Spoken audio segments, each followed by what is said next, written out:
నేను నిజంగా గాంధీ గారికి దండ వేయడానికి వచ్చాను, నువ్వు నమ్ముతున్నావా? మరి ఎందుకు వచ్చారండి? గాంధీ గారిని అడ్డం పెట్టుకుని ₹1 కోటి సంపాదించాలని వచ్చాను. ఏంటండి? ఇదిగా కాంట్రాక్ట్ మీద నువ్వు ఇంతవరకు ఎంత సంపాదించావు? మీకు బలవంది ఏముంది చెప్పండి. సిమెంట్ లేకుండా వంతెల్ని కట్టి ఒక 10 లక్షలను, ఇసుక లేకుండా ఇల్లు కట్టి ఒక 20 లక్షలు సంపాదించానండి. అరసి బుర్ర లేకుండా 30 లక్షలు సంపాదించావు. ఇప్పుడు ₹1 కోటి సంపాదించే అవకాశం వచ్చింది. Jalaganga project central government sanction ఇస్తున్నారన్న విషయాన్ని ఢిల్లీలో ఫైల్లో నేను స్వయంగా చూశాను. ఆ కాంట్రాక్ట్ మనకి వస్తుంటారా? సరుకున్న మినిస్టర్ తో నువ్వు ఈ మాట అంటున్నావు అంటే నువ్వెంత తెలివి తక్కువడో నాకు ఇప్పుడు అర్థమవుతుందయ్యా. చూడు, ఈ విషయం పేపర్లో వచ్చిందంటే తూములు కంపెనీ వాళ్ళు రేట్లు పెంచేస్తారు, కానీ నువ్వు ముందే తూములు కొనేసి రోడ్ల పక్క పడే. దాంట్లో ఉన్న బాధ మీకు ఏం తెలుసు చెప్పండి. బిల్లులు లేకుండా తూములు కొని ఒక్కొక్క తూముని లారీ మీద అక్కడ చేర్చాలి అంటే చేతిలో ఉన్న 30 లక్షలు వదులుకున్నట్టే.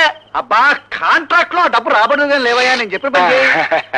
అయ్యా, ఇన్ని ఏర్పాట్లు చేసిన తర్వాత ఆ కాంట్రాక్ట్ మనకు రాకపోతేను చెవులో పువ్వు పెట్టుకున్న వాడిని కాంట్రాక్టర్ చేసినందుకు నేను బాధపడుతున్నానయ్యా. చెప్పి పంచి ఇదిగా రాబడిలో మనకి 50-50. అలాగేనండి. ఇదిగా స్విస్ బ్యాంక్. అయ్యి బాబోయ్, అది సత్యం మర్చిపోను. మీరేం కంగారు పడకండి. తెల్లారే పాటికి రోడ్లు కనపడకుండా తూములతో పూడ్చి పెట్టిచ్చేస్తాను.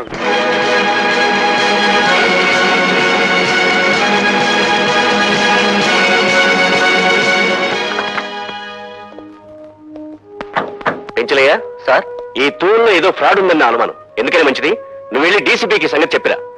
కాంట్రాక్టర్ దౌర్జన్యం చేసే అవకాశాలున్నాయి. అలాగే సార్, వెళ్ళు.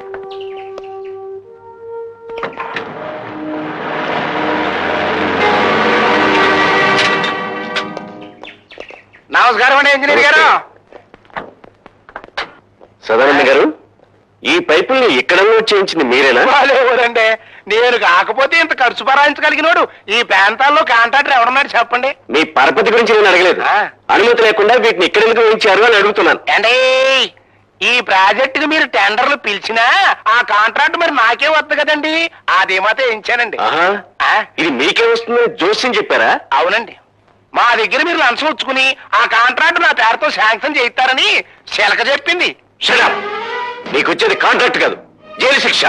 జైలు శిక్ష నాక? నువ్వు వేయిస్తావా? ఊరుకోవయ్యా, ఎవడనింటే నిజం అనుకుంటాడు. కాసేపట్లో డీసీపీ ప్రతాపరావు గారు వస్తే నీకే అర్థమవుతుంది. ఈ ఇంజనీర్ గారు అనుకున్నంత పని చేశాడురా. ఈవిడి బతుకుంటే మనకు ఆ కాంట్రాక్ట్ రాదు, కానీ ఈయన్ని థ్రిల్ చేసేయండి.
Deputy commissioner of police Prataparao గారా? పర్వాలేదు, కూర్చోండి. పర్వాలేదు, నిలబడతాను. ఏమిటిలా వచ్చారు? నేను నేరస్తుల కోసం వచ్చాను. ఇక్కడ ప్రజా సేవకులే కానీ ప్రజాద్రోహులు నేరస్తులు ఎవరు లేరండి. ఆత్మద్రోహం చేసుకునే మనిషికి ప్రజాద్రోహం గురించి ఏం తెలుస్తుంది రండి. ప్రతాపరావు గారు, నా సంగతి మీకు తెలియదేమో. నేను పుట్టినప్పుడు నలుగురులాగా అమ్మ అమ్మ అనలేదట, అహింస అహింస అన్నంట. నేను అలాంటి గాంధీవాదిని. గాంధీ గారు వద్దన్న బ్రాందీ గ్లాసును చేత్తో పట్టుకుని నేను గాంధీవాదిని అని చెప్పడం మీకే చెల్లుతుంది, అది పదవిలో ఉన్నారు కనుక. ఇంతకీ ఏ విషయం గురించి మాట్లాడడానికి వచ్చారండి తమరు? ప్రాజెక్ట్ అసిస్టెంట్ ఇంజనీర్ తూముల దగ్గర దారుణంగా హత్య చేయబడ్డాడు. చాలా మంచివాడు పోయాడయ్యా. ఓ పోల్దర ప్రమాయించు. ఆ తూములు శాంక్షన్ లేకుండానే సదానందం గారు అక్కడ వేయించారని, ఆ తూముల తాలూకు కాంట్రాక్టు మీరు వారికి ఇప్పిస్తారని అనేక పత్రికలు రాశారు. అదే అదే ఎల్లో జర్నలిజం. దానికి మీరు ఎల్లో జర్నలిజం అని ముద్దు పేరు పెట్టుకోవచ్చు. కానీ ఆ ఇంజనీరు చచ్చిపోయే ముందు తన ఎర్రటి చిక్కటి రక్తంతో ఒక పేరు రాశాడు. ఏమని రాశాడండి? రాజా అని 2 అక్షరాలు. రాజశేఖరం గారు గాని ఆయన తాలూకు మనుషులను గాని రాసే ప్రయత్నం చేసి ఉండొచ్చు కదా. డీసీపీ గారు, రాజా అంటే నేనేని ఎందుకు అనుకోవాలండి? రాజరాజ నరేంద్రుడు కావచ్చు, రాజగోపాల్ కావచ్చు, రాజవర్మ కావచ్చు, రాజనాల కావచ్చు, ఇలా 1,00,000 పేర్లు నేనే చెప్తాను. రాజశేఖరం గారు, మీరు 10 లక్షల మంది ఓటర్లను మోసం చేయగల సమర్థులే కావచ్చు. ఒక హత్య చేసి దాన్ని మసిపూసి మారేడుకాయ చేయగల అర్హులే కావచ్చు. కానీ జీవితంలో దోషిని వదిలిపెట్టడం ఎరగని ఈ డీసీపీ ప్రతాపరావు మిమ్మల్ని నేరస్తులుగా రుజువు చేసే వరకు మీ నీడను వెంటాడుతూనే ఉంటాడు. గుర్తుంచుకోండి. అంటే ఈ డీసీపీ గారు కంపెనీకి తెస్తాడేమోనండి. నువ్వు అనుమానాలతో టైం వేస్ట్ చేయకు. ఆ చచ్చిపోయిన ఇంజనీర్ స్థానంలో వెంటనే మన మనిషిని అపాయింట్ చేయాలి. అన్నట్టు జ్ఞాపకం వచ్చిందండి, మా బామ్మర్ది ఒకడు ఇంజనీరింగ్ 3వ క్లాస్ లో పాస్ అయ్యి ఉన్నాడండి. ఆడు పనికొస్తాడంటారా? మనకు కావాల్సింది చదువుకున్న సమర్థుడు కాదయ్యా, మనం చెప్పిన పనుల్లో చేసే చేతకాని వాడు. మరి డ్యాములు కడితే లటక్కన కూలిపోయింది అనుకోండి, అప్పుడు నీకేం నష్టం అయ్యా? ప్రభుత్వానికి నష్టం, ప్రజలకు నష్టం. ఇంకా మాట్లాడేవంటే ఆ సీట్లోకి రావాల్సిన తెలివైన కత్తి లాంటి కుర్రాడికి నష్టం. అవునులేండి, ఆ నష్ట జాతకుడి గురించి మనకెందుకు. ఏమయ్యా, ఇంతకీ ఆ నష్ట జాతకుడు ఎవడంటావు?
టిఫిన్ టైంకి ఎలా వస్తానాడు, ఇంకా రాలేదేమిటి?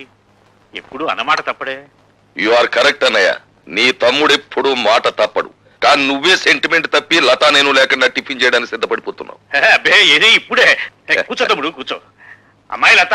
అన్నయ్య, లతను చాలా గారాభంగా పెంచుతున్నావు. క్రమశిక్షణలో పెంచకపోతే ఏదో ఒకనాడు మనకి శిక్ష వేసే ప్రమాదం ఉంది. జాగ్రత్త. అమ్మాయి, నువ్వు ఫైనల్ ఇయర్ పూర్తి చేసి కాలేజ్ వదిలిపెట్టి వెళ్ళిపోయావు. ఇక నా మనసులో లేదు. నీ అంత అందగాన్ని చూసిన కళ్ళతో వేడి మొహం కళ్ళు చూడలేకపోతున్నాను. మళ్ళీ ఎప్పుడు కనిపిస్తావు డియా? అమ్మో నాన్న.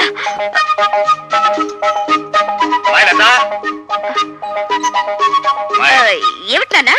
ఇంకేమిటమ్మా, అక్కడ టిఫిన్లు చల్లారిపోతున్నా, మీ బాబాయ్ వేడెక్కిపోతున్నాడు. నువ్వు తొందరగా రావాలి. బాబాయ్ వచ్చాడా? వావ్, పద పద. హలో, ఉన్నారండి, ఒక్క నిమిషం. ఎవర్రా? ఎవరో మినిస్టర్ గారంటండి. మినిస్టర్ గారా? హలో, నమస్కారం అండి. ఫోన్ లో కూడా లేచి మాట్లాడాలా? చెప్పండి సార్. అదేనయ్యా మన సదానందం లేడు. కాంట్రాక్టర్ వచ్చి వాళ్ళ బామ్మర్ది పేరుస్తాడు. రేపు ఇంటర్వ్యూ ఉంటుంది కదా, ఆ కుర్రని సెలెక్ట్ చేయి. అతనికి బొత్తిగా మెరిట్. మెరిట్ మెరిట్ ఉన్న వాళ్ళకి ఉద్యోగం ఇస్తే మనం చెప్పినట్టు ఎందుకు వింటారయ్యా? అతను సెలెక్ట్ చేయి. అలాగే సార్, అలాగే. ఎవరన్నయ్య? మినిస్టర్ రాజశేఖరం గారు ఆ సదానందం గారి బావమరిదికి ఉద్యోగం ఇమ్మని ఫోన్ చేశారు. ఇచ్చేస్తున్నావా? పదవిలో ఉన్న వాళ్ళ మాట వెనక తప్పదు కదా. చిచ్చి, నీతో టిఫిన్ చేయడం నాదే బుద్ధితో. తమ్ముడు, అరే నువ్వు ఉండు బాబాయ్. నానేమన్నా తెలుతో కూడా ఎవరికి పడితే వాళ్ళకి ఉద్యోగం వచ్చాడు. మోసగాడినైనా నమ్మొచ్చు కానీ పిరికివాడిని నమ్మకూడదు. ఏం చేద్దంటే భయంలో వాళ్ళు ఏమైనా చేసేస్తారు. ఉండు డాడీ, నేను ఉపాయం చెప్పనా? మెరిట్ లో నెంబర్ 1 కుర్రాడిని చూసి ఉద్యోగం ఇచ్చేయండి. మంత్రి గారు ఏమిటిలా చేశామని అడిగితే నాకు మతి మరపు ఎక్కువ, మీరు చెప్పిన కుర్రాడి పేరు అదే అనుకుని ఇచ్చేసానని బికమం పెట్టేయండి, సరిపోతుంది. ఏ అలా చేస్తావానయ్య? చేస్తావా లేదా చెప్పు. ఒప్పేసుకోండి. చేస్తానులే, చేస్తాను. Good morning. Good morning.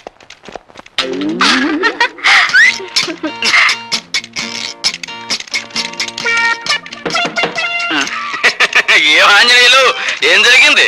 You don't worry sir, just call జారిందంటే. ఏం లైలా, నీ టేబుల్ దగ్గర ఏమన్నా తెలుగు ఐస్కంతం పెట్టావా? ఏమోనండి, నాకు తెలియడం లేదు. సరిగ్గా నా టేబుల్ దగ్గరికి వచ్చేసరికి అందరికి పెన్నులు, పెన్సిళ్ళు, ఫైల్స్ జారిపోతుంటాయి. వీరికి ఏకంగా కాలే జారినట్టుంది. దేవ గారు, నేను సొంతం పెట్టవలసిన ఫైల్స్ ఏమైనా ఉంటే మరండి గీకోతారా? గీక్కోవాల్సిందే. అదేంటి? I convey my heartly condolences. Condolences for what? పెద్దడు ఎవరైనా పోయాడా? లంచాలు తెచ్చిపెట్టే బంగారు బాతు లాంటి నీ సీటుకు ఈకలు పీకుతున్నారు. అదేంటి? బయట ఇంటర్వ్యూలు జరుగుతున్నాయి. నిలబడి ఉండడం నాకు అలవాట్లేదు, ఏమనుకోకండి. బాబు, మీరు రాజశేఖరం గారి తాలూకే కదూ? యా, సీరియడ్ కాల్స్ వచ్చా? పర్వాలేదు, తాగు బాబు. మినిస్టర్ గారు తాలూకు భానోజీరావు గారు. అవును, తెలుస్తూనే ఉందిగా. అయితే నేను వెళ్ళొచ్చా? మా మొహాన సిగరెట్ పొగ ఊదించుకునే కంటే నేను పంపించేయడమే మంచిది. వెళ్ళరా బాబు. Bye. Next. Good morning everybody. Good morning. Good morning. Please be seated.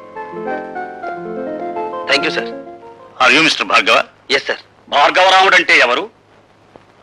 తండ్రి ఆజ్ఞ నెరవేర్చడం కోసం కన్న తల్లినే తెగ నరికిన వాడు. భూమి చుట్టుకొలత ఎంత? 7,900 మైళ్ళు. భూమి తన చుట్టూ తాను తిరిగే వేగం ఎంత? గంటకి 1000 మైళ్ళు. ప్రపంచంలో ఇప్పుడు పేరు పొందిన ఫుట్బాల్ ఆటగాడెవరు? Diego Maradona. ఇంజనీర్ బాధ్యతలు ఏమిటి? స్వార్థపరుడైతే దేశానికి వెన్నెముక లాంటి ప్రాజెక్టులను కూల్చివేయడం, నిస్వార్థపరుడైతే వాటిని నిలబెట్టడం కోసం తనుకూలిపోవడం. మొదటి ప్రపంచ యుద్ధం ఎందుకు వచ్చింది? ఒక డాక్టర్ నిర్లక్ష్యం వల్ల. 1887వ సంవత్సరంలో ప్రిన్స్ ఫెడ్రిక్ కంఠానికి ఎడమ వైపున క్యాన్సర్ వ్యాధి సోకింది. డాక్టర్లు దాన్ని ఆపరేట్ చేయకుండా నిర్లక్ష్యం చేయడం వల్ల అతను సింహాసనం అధిష్ఠించిన 99 రోజులకే చనిపోయాడు. ఆ తర్వాత రాజకాంక్ష ఉన్న అతని కొడుకు కైజర్ రాజు కావడం వల్ల, అతను యుద్ధకాంక్ష గలవాడు, జ్ఞానశూన్యుడు కావడం వల్ల మొదటి ప్రపంచ యుద్ధం మొదలైంది. మీ నాన్నగారి వృత్తి? ఈ ఇంటర్వ్యూలో నేను సమాధానం చెప్పలేని ప్రశ్న అదొకటే సార్. ఆఖరిగా ఒక ప్రశ్న. ఈ క్షణంలో మా మనసులో ఏముందో చెప్పగలవా?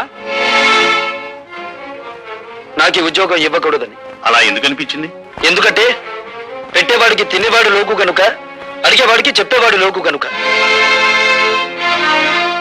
అలా తెలబోకండి సార్. ఒక ఇంజనీర్ గ్రాడ్యుయేట్ ని మీరు అడుగుతున్న ప్రశ్నలు ఏమిటి?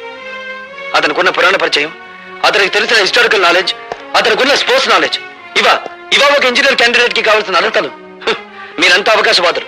ప్రశ్నలు అడగడమే తప్ప సమాధానం చెప్పడం చేత కానీ మేధావులు. అయినా మిమ్మల్ని నమ్ముకుని పూటకొక నిరుద్యోగి ఇంకా డిగ్రీలు చంకలో పెట్టుకుని ఆఫీస్ గుమ్మాలు ఎక్కుతూనే ఉన్నాడు. ఎలా? తల్లి మెడలో మంగళసూత్రాలు అమ్మి, అవి ఖర్చైపోతే ఒంట్లోని రక్తాన్ని అమ్మి. సార్, మహాత్మా గాంధీ తెల్లదొరతనాన్ని పోగొట్టగలిగాడేమో కానీ ఆయనే తిరిగి జన్మించిన ఈ నల్లదొరతనాన్ని మాత్రం పోగొట్టలేడు. ఎందుకంటే ఇప్పుడున్న ధరల రక్తం నలుపు, వాళ్ళ దగ్గరున్న డబ్బు నలుపు, వాళ్ళు ప్రోత్సహిస్తున్న బజార్లు నలుపు.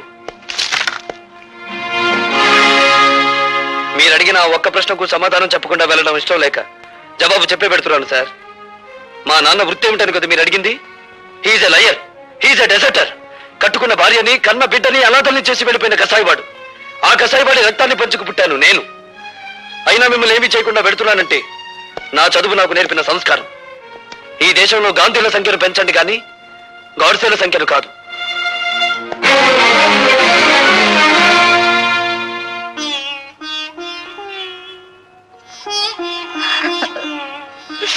అమ్మా, ఇంటిని ఇల్లాలిని గాలి కొదిలేసి సంఘం చేత నమ్మకద్రోహి అని ముద్ర వేయించుకున్న ఆ మనిషిని ఎందుకమ్మా పదే పదే జ్ఞాపకం తెచ్చుకుంటావు?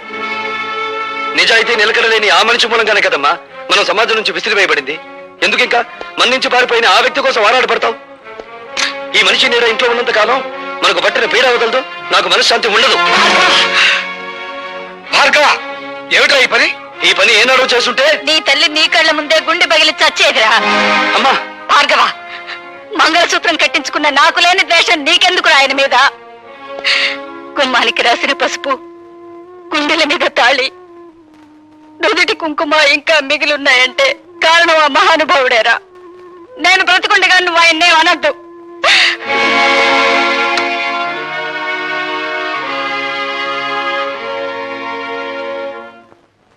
ఇంటర్వ్యూకి వెళ్ళావా? వెళ్ళాను. ఏమైంది? పవిత్రాణాయ సాధూనాం వినాశాయ చతుష్కృతాం ధర్మ సంస్థాపనార్థాయ సంభవామి యుగే యుగే. ఏమిటో ఈ పెద్ద పెద్ద శ్లోకాలు చెప్తున్నావు, ఏమిటి దానికి అర్థం? పాపం పండినప్పుడల్లా భగవంతుడు అవతరిస్తాడట. అలాగే అవినీతి రికమెండేషన్లు పెరిగినప్పుడల్లా మనబోటి వాళ్ళ ఉద్యోగ అవకాశాలు ఉష్టాగైపోతాయి. ఒక్క ముక్క అర్థం కాలేదు, ఏమిటి సరిగ్గా చెప్పు. నీ ఆటో తాళాలు ఎక్కడున్నాయి? ఎందుకు? ఉద్యోగం రాలేదని దేశాన్ని తట్టుకుండా నేను కూడా ఆటో నడుపుతాను. భార్గవ, ఆ మాట అనొద్దురా. ఈ కళతో నువ్వు యూనివర్సిటీలో గోల్డ్ మెడల్ తీసుకోవడం చూశాను. ఈ కళతో నేను గవర్నర్ గారు అభినందించడం చూశాను. అటువంటి ఈ కళతోనే నువ్వు ఆటో నడపడం నేను చూడలేనురా. వద్దు. ఈ దేశంలో మేధావులు నిరాశతో నిస్పృహతో నిరుత్సాహంతో రోడ్డులు పడితే ఏం జరుగుతుందో నాకు తెలుసురా. ఏం జరుగుతుందిరా? రక్తపాతం. ఇండియన్ హిస్టరీ ఎక్కువ చదివినట్టున్నారా, అందుకే నీకు రక్తపాతమే గుర్తుకొస్తుంది. ఏరా, నేను ఇంత సీరియస్ గా చెప్తుంటే నీకు నవ్వులాటగా ఉందా? అదొక్కటేరా మనపోటి మధ్యతరగతి వాళ్ళకు మిగిలిన ఆస్తి. జీవితం అనే ఆటలో నవ్వులాటే మనకి ఓదార్పు. సరే, నీ మాటలకు అమ్మ నొచ్చుకున్నట్టుంది, వెళ్ళి ఓదార్చు. ఓదార్చిన ఆగని ఆవేదన రానాయన అది. అయితే నన్ను ఓదార్చు. దేనికి? నీ పర్మిషన్ లేకుండా మన కాలేజీ ఓల్డ్ బాయ్స్ ఫంక్షన్ లో ప్రవరాకుడి వేషం నువ్వే వేస్తామని వరం ఇచ్చి వచ్చాను. పెరిగే కాకుండా వరాలు ఇవ్వడంలో కూడా శంకరుడు వేనా? నేను వెయ్యను, పో. చంపేవు, పో. నా మాట విని నువ్వు వరుదిని వేషం ఏవే వేస్తానే. ప్రవరక్షుడు ఎవరేస్తారు? ఇదిగో కొంతమందిని సెలెక్ట్ చేసి తీసుకొచ్చాం. ఇతని చూడు. వీడా నోసుల సొద్దు. పోనీ ఇతను? వీడు సెన్సుల సొద్దు. పోనీ ఇతను? అబ్బా, వీడు బ్రెయిన్ సొద్దే. చెందుకే దాన్ని అలా ఉడికిస్తారు. అసలు ఫోటో చూపించండి. భార్గవ్, నా మాట నీ గడ్డం పుచ్చుకుని బతిమాలుతాను. నా మాట నన్ను విసిగించుకో. భార్గవ్, ప్లీజ్ నా మాట రా. నేను విన్నాను. పెద్దమ్మా, ఏమిటా మాడవాసన? మాడిపోయిందా? లేదులే, ఇందా కూరగాయలు. నా తల్లే, బంధుత్వం లేకపోయినా కన్న కూతుర్లా ఎంత అభిమానం చూపిస్తున్నావే. నీ చేతులు పట్టుకుని బతిమాలుతున్నారా? నా కోసం వేషం. ఏ కాలేజీలో నేను గోల్డ్ మెడల్ తీసుకున్నాను, ఆ కాలేజీలో నిరుద్యోగిగా అడుగు పెట్టకూడదు అనేది నా ప్రిన్సిపల్ రా. నేను వెయ్యను. నీ కాళ్ళు పట్టుకుని బతిమాలుతున్నాను రా. నా పరువు పోతుందిరా. నా కోసం వేషం అయ్యరా. నువ్వెప్పుడొచ్చావు? మీరన్నే గడ్డం పట్టుకొని బ్రతిమాలుతున్నప్పుడు నేను గుమ్మం దగ్గర ఉన్నాను. చేతులు పట్టుకొని ప్రాధేయపడుతున్నప్పుడు వంటింట్లో ఉన్నాను. కాళ్ళు పట్టుకొని ప్రాధేయపడుతున్నప్పుడు ఇక్కడున్నాను. నా ఏకైక భార్య కదా, అలా చూస్తూ నుంచోపోతే నా పొజిషన్ తీసుకోవచ్చు కదా. అదేం అవసరం లేదు. అసలు అన్నయ్యని అడగాల్సిన పద్ధతులు అడిగితే ఎందుకు ఒప్పుకోడు? అడగాల్సిన పద్ధతి ఒకటిందా? వరోతిని వేషం ఎవరేస్తున్నారు మీరు అన్నయ్యతో చెప్పారా? ఎవరు వేస్తున్నారు? లత. లత అయితే ఒప్పుకుంటావా? చచ్చా, లత అయితే ఏంటి, పీత ఏంటి? ప్రిన్సిపల్స్ కరెక్టరా. కానీ టికెట్లనే అమ్మేశారు దేవుడు.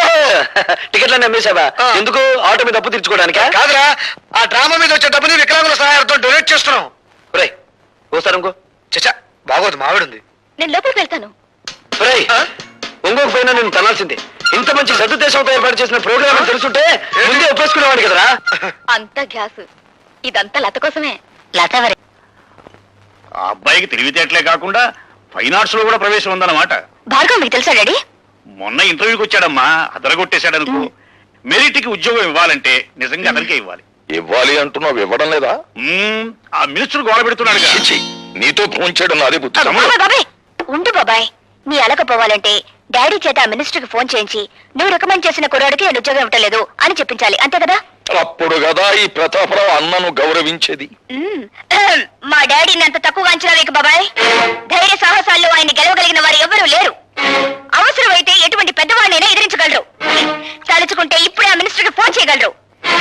నువ్వెంత, నీ కెపాసిటీ ఎంత, నేను నువ్వు రికమెండ్ చేసిన వాడికి ఉద్యోగం ఇవ్వట్లేదు పో అని చెప్పగలరు.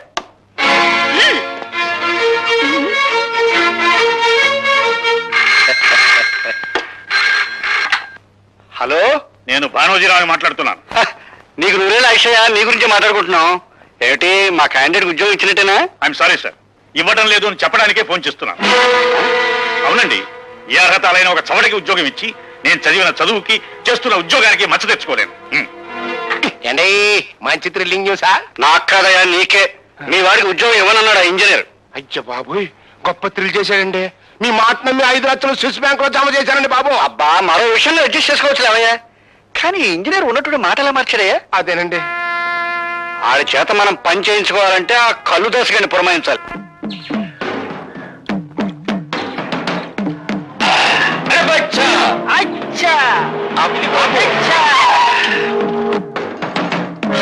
నీ అమ్మ కడుపు బంగారంగాను.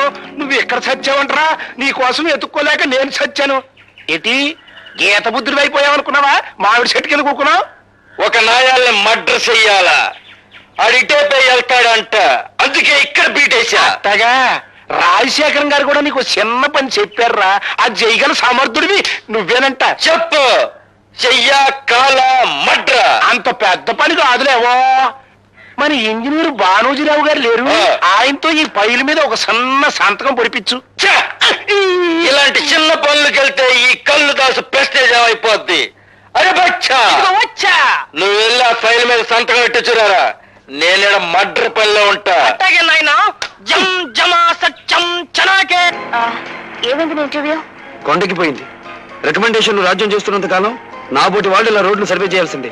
ఆ చీఫ్ ఇంజనీర్ కనిపిస్తే కాలర్ పట్టుకోవాలనుంది. ఆహా, నాకు చీఫ్ ఇంజనీర్ గారి అడ్రస్ తెలుసు. నిజంగా కాలర్ పట్టుకుంటావా? చూపించు, చెప్తాను. ఏమిటి దౌర్జన్యం? ఈ కాగితాల మీద సంతకం పెట్టు. ఏమిటిది?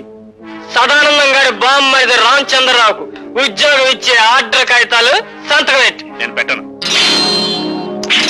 ఇప్పుడు పెడతావా సంతకం? నా ప్రాణం పోయినా సరే పెట్టను. పెట్టవా?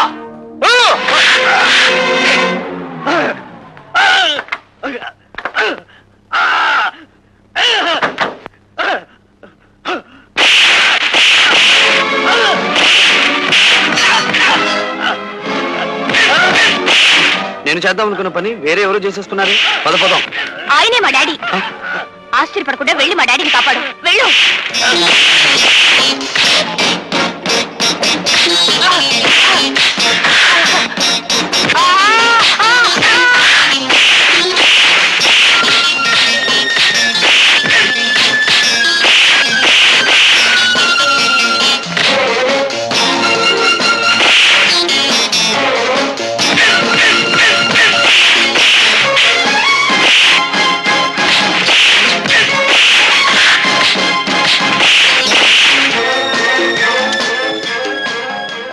Hello, police station.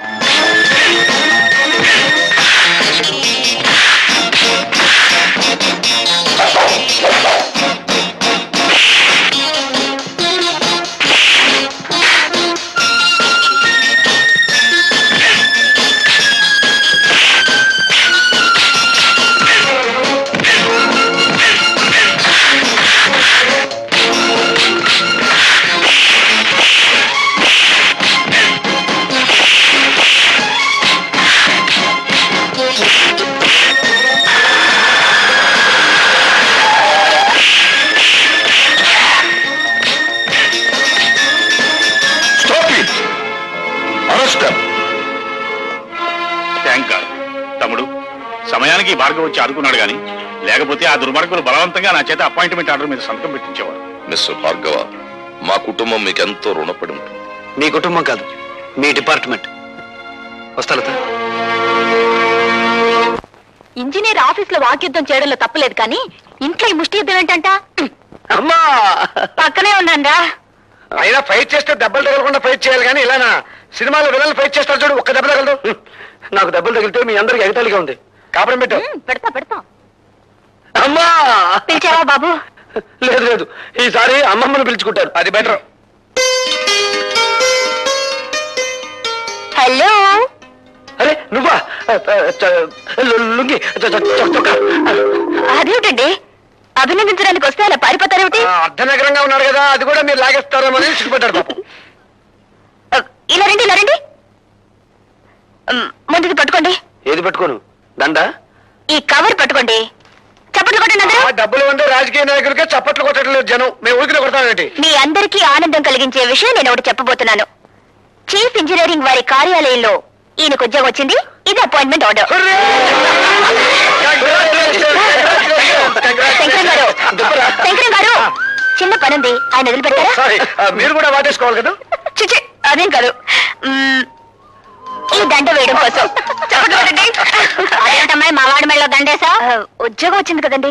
ఉద్యోగం వస్తే షేక్ అండ్ ఇవ్వాలి, పెళ్ళవుతే దండ వేయాలి. నువ్వేంటి అటు దిట్టు ఇటు దట్టు చేసేలా ఉన్నావే? అసలు నువ్వెవరు? నీకు అర్థం పోగుడు. ఓహో, ఆడపడుచా? అయితే వదిలేసాను పో. ఒరే భార్గవ, ఈ అమ్మాయి పద్ధతి నాకేం నచ్చలేదురా. ఏం చెప్పంటావో చెప్పు. కన్న తల్లి ఆజ్ఞ శిరసా వహిస్తా. అంత పెద్ద శిక్ష ఏం వద్దు గాని నీ మెడ నుంచి దండ వేసింది కాబట్టి ఆ అమ్మాయి మెడ నుంచి 3 ముళ్ళు వేసాయి. నమస్కారం అండి బాబు. అయ్యి బాబోయ్, ఏంటండి ఈశారంగా ఉన్నారు? ఈసారి పడబోకండి. జైల్లోకి వెళ్ళింది మన రౌడీ కుర్రాలేగా. విచారం దానికి కదయ్యా, విదేశాల నుంచి మా తమ్ముడు వచ్చాడు. మరి ఇంకేటి, తమ్ముడు గారు వస్తే పాయసం తాగినట్టు ఉండాలి కానీ ఆముదం తాగినట్టు ముఖం పెట్టారేటి? ఎయిర్పోర్ట్ లో దిగ్గానే ఎయిర్ హోస్టెస్ చేయి పట్టుకు లాగేట. అబ్బా, గొప్ప థ్రిల్ ఇచ్చాడు. ఏడిచావు కానీ విడిపించుకొద్దాం పద. నీ పేరు? మినిస్టర్ గారి తమ్ముడు. I want your name. నీ పేరేంటి? చెప్పారు కదా మినిస్టర్ గారి తమ్ముడని. నీకు అసలు పేరు లేదా? ఉంది, కానీ ఎవడో పిలవటల్లా. అందరూ మినిస్టర్ గారి తమ్ముడనే పిలుస్తా ఉన్నారు, అందుకనే మనం అదే ఖాయం చేసుకున్నాం. అలాగా? ఎక్కడయ్యా మీ అన్నయ్య మినిస్టర్? ఏడగాదిలే, ఢిల్లీలో చెప్తా ఉన్నాడు. ఎయిర్ హోస్టెస్ ఎందుకు పట్టుకున్నావు? చెబితే బాగుండదండి. చెప్పు, ఎందుకు పట్టుకున్నావు? మన బ్యాటరీకి ఛార్జ్ ఎక్కువ. నా మనస్సు అనే బ్యాటరీకి ఛార్జ్ ఎక్కువ. పిచ్చి పిచ్చిగా వాగావంటే జైల్లో పెట్టిస్తా. అన్నయ్య గారు వచ్చారండి. అన్ను ఈడు నన్ను కన్నులో పెట్టిస్తాడు. అనవసరంగా కంగారు పడిపోయి థ్రిల్ అయిపోకనే. బాబు, సరుకున్న మినిస్టర్ గారండి. Hello, glad to meet you. చూడండి, వాడు నా తమ్ముడు. ఇక్కడ ఇలా అల్లరయ్యారంటే నలుగురిలో నా పరుగు పోతుంది. మీరు రండి. తెల్లండి. ఏంటండి మీరు ఏమనుకోకుండా ఉంటే ఒక విషయం చెప్పనా? చెప్పండి. మీరు ఎయిర్ హోస్టెస్ చేయబట్టుకోవడం బాగాలేదండి. నీ కూతురు చేయాలి బాబు. మీ నోడు పెడితే సెంట్రల్ లెవెల్లో కంపేర్ అంటే. చెప్పాను కదా మన బ్యాటరీకి ఛార్జింగ్ ఎక్కువ అని. రారా పోదాం. వస్తానండి, ఎయిర్ హోస్టెస్. పళ్ళు నిలబడతాను. దాని కాళ్ళు పట్టుకుని కేసు లేకుండా చేశాను, సంతోషించు. అది సరిగా చిన్నబాబు, నాకు తెలవక అడుగుతా. మీరు అమెరికా వెళ్ళేటప్పుడు మీ జుట్టు నల్లగా ఉంది కదా, తిరిగి వచ్చేటప్పుడు ఎర్రగా అయిపోయిందేటి? అమెరికాలో నెత్తురు మధ్య తెల్లరేపాటికి రంగు రాగి వర్ణానికి తిరిగిపోయింది. అయ్యి బాబాయ్, ఆ ఎయిడ్స్ రోగం తీసుకురాలేదు కదా? ఎయిడ్స్ అదేందయ్యా, ప్రాణం తీసద్దా? నువ్వు మా ప్రాణం తీయకుండా ఉంటే చాలు. నోరు మూసుకున్నాను. ఏంద్రత సిర్రుబుర్లాడుతూ ఉన్నాడు? ఏం లేదండి, ఒక ఇంజనీర్ ని పైల మీద సంతకం పెట్టమంటే ఆడెట్లా పెట్టకపోతే పిన్నుబాయ. అన్ను ఆ సంతకం అంత అవసరమా? అవునరా, నువ్వు జీ పాపు.